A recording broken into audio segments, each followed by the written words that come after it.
পছন্দের মিষ্টির কথা যদি বলা হয় তাহলে এই সীতাভোগ মিষ্টির কথা চলে আসে। তো আমি আপনাদের আজকে দেখাবো কিভাবে এই পারফেক্ট সীতাভোগ মিষ্টি বানাতে হয়।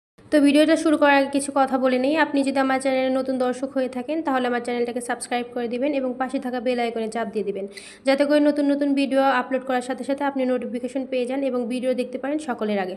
তাহলে চলুন শুরু করা যাক।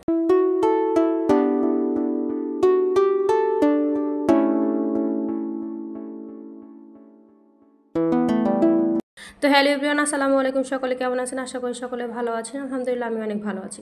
তো সীতাভোগ মিষ্টি করার জন্য আগে শিরা করে নিতে হবে। শিরাটা করে নেওয়ার জন্য আমি এখানে ব্যবহার করেছি 1 কাপ চিনি এবং 1 কাপ পানি।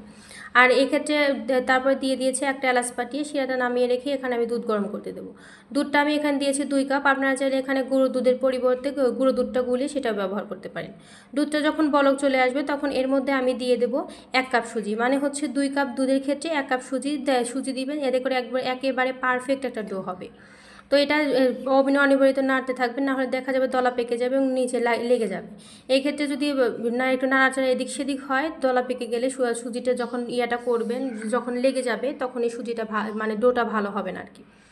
তো যখন এই শুরুতে দেখবেন একটু নরম থাকবে, সমস্যা নেই, আস্তে আস্তে শুকিয়ে গেলে সেটা দেখবেন যে একদম পারফেক্ট একটা ডো হয়েছে। তারপরেও যখন যদি দেখেন নরম হয়েছে তাহলে নামানোর পরে একটু হালকা একটু ঠান্ডা হলে দেখবেন যে এটা পারফেক্ট একটা ডো হয়ে গিয়েছে। তো আমার ডোটা হয়ে গিয়েছে, এখন এটা আমি উঠিয়ে নেব। উঠিয়ে নিয়ে এখানে এটা আমি হালকা একটু ঠান্ডা করতে দেবো। ঠান্ডা করতে দিয়ে এখানে দিয়েছি 1 চামচ ময়দা, 1 চামচ গুঁড়ো দুধ এবং দিয়েছি 1 চামচ তেল। আপনারা চাইলে এখানে ঘি বা বাটার ব্যবহার করতে পারেন। আর এক্ষেত্রে ময়দাটা একদম বেশি ব্যবহার করবেন না, এতে করে শক্ত হবে। গুঁড়ো দুধটা আপনারা স্কিপ করতে পারেন। তো তারপরে আমার ডোটা সুন্দর করে বানিয়ে নেব। আর ডোটা একদম সুন্দর স্মুথ করে মেখে নেওয়ার পরে আমার ডোটা হয়ে গিয়েছে। এখন এখান থেকে আমি একটু আলাদা করে নেব, কারণ আমি একটু বেবি সুইট বানাবো ডিজাইন করার জন্য, মানে ডেকোরেশন করার জন্য একটু বেবি সুইট বানাবো। আর ডেকোরেশন করার ওইটুকুর মধ্যে আমি এখানে দিয়ে দিয়েছি হচ্ছে একটু হালকা একটু মানে 3 আঙ্গুলের ডগা দিয়ে একটু বেকিং পাউডার দিয়ে দিয়েছি, যাতে করে মিষ্টিটা একটু ফ্লাপি হয়। তো আমার হয়ে গিয়েছে। এখন আমি বেবি সুইটগুলো আগে বানিয়ে নেব। এই দেখেন আমার মিষ্টিগুলো বানানো হয়ে গিয়েছে। এখন আমি তেল গরম করতে দিয়ে আমি আগে সীতাভোগগুলো বানিয়ে নেব।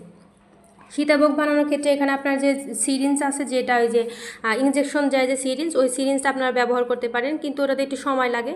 আবার আপনারা যদি তাড়াহুড়ো করে তাড়াতাড়ি করতে চান তাহলে আপনার যে গ্রেটার আছে, গ্রেটারের উপর দেওয়ার পরে যখন সুজির ডোটা নিয়ে দিয়ে চাপ দিবেন, দেখবেন আপনি এটা চানাচুরের মতো করে বের হয়ে আসতেছে। তো এই ক্ষেত্রে এটাই সহজ হয়, আমি এটাই করেছি। তো দেওয়ার পরে দেখেন যে কত সুন্দর হয়েছে। আর শুরুতে নাড়া দিতে যাবেন না, শুরুতে নাড়া দিতে যদি যান দেখবেন যে সবগুলো লেগে যাবে, এতে করে একদম পারফেক্ট একটা আসবে না, শেপ আসবে না। তো কিছুক্ষণ রেখে তারপর এটা নাড়া দিয়ে দেবে। তো আমার সীতাভোগটা হয়ে গিয়েছে। আমি দুই খোলা করেছি, 2 খোলার ক্ষেত্রে 2 কালার করেছি, একটা হালকা বাদামি করেছি, একটা সাদা রঙের করেছি। এই সীতাভোগটা সাধারণত সাদা রঙের হয়, কিন্তু আমার মনে হয়েছিল 2 রকমের কালার করি, তার কারণে আমি 2 রকম কালার করেছি। তো এরপর আমি বেবি সুইটগুলো ভেজে নেব। এই যে বেবি সিডগুলো ভেজে নেওয়ার ক্ষেত্রেও দেখা যাবে যে তারা একটু ফাঁকা ফাঁকা করে দিবেন, যাতে করে একটার সাথে আরেকটা না লেগে যায়। তারপরে যখন হয়ে আসবে তখন তো আর লেগে যাওয়ার কোনো সম্ভাবনা নাই। তোমার বেবি সিডগুলো হয়ে গিয়েছে, এগুলো আমি উঠিয়ে নেব। উঠিয়ে নিয়ে শিরার মধ্যে দিয়ে দেবো। আমি প্রথমে বেবি সিডগুলো আগে শিরার মধ্যে দিয়েছি, এরপরে আমি এখানে দিয়ে দেব আমার সেই আগে থেকে করে রাখা যে মানে সীতাভোগগুলো দিয়ে সুন্দর করে নাড়া দিয়ে আমি এখানে এটা ঢেকে দেবো কিছুক্ষণের জন্য, 1 ঘন্টা বা 1.5 ঘন্টার জন্য ঢেকে দেবো, যাতে করে একদম শিরাটা শুষে নিতে পারে। তো এই দেখেন 1 ঘন্টা পরে কত সুন্দর হয়েছে, একদম শিরাটা শুষে নিয়েছে, দেখুন কতটা সুন্দর হয়েছে। তো এখন এটাকে আমি প্রথমে একটা স্ট্রেনারে দিয়ে দেবো, যাতে করে যে বাড়তি রসগুলো সেগুলো পড়ে যায়। এই দেখেন। তো এরপরে এই দেখেন কতটা সুন্দর হয়েছে। এটা আসলে দেখেন কতটা ঝুরঝুরে হয়েছে, আসলে এগুলো না খেলে বুঝবেন না। বাসায় অবশ্যই একবার ট্রাই করে দেখবেন। পারফেক্ট এই রেসিপিটা ফলো করলে একদম বাজারের মতো একদম পারফেক্ট সীতাভোগ হবে। এরপর থেকে আর বাজার থেকে সীতাভোগ কিনে খেতে হবে না।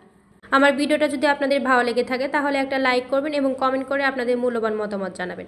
আমার চ্যানেলটাকে সাবস্ক্রাইব করে আমার পাশেই থাকবেন। আর আজকের মতো বিদায় নিচ্ছি, দেখা হবে রান্নার অন্য একটা নতুন ভিডিও নিয়ে। সকলে ভালো থাকবেন, সুস্থ থাকবেন। আসসালামু আলাইকুম।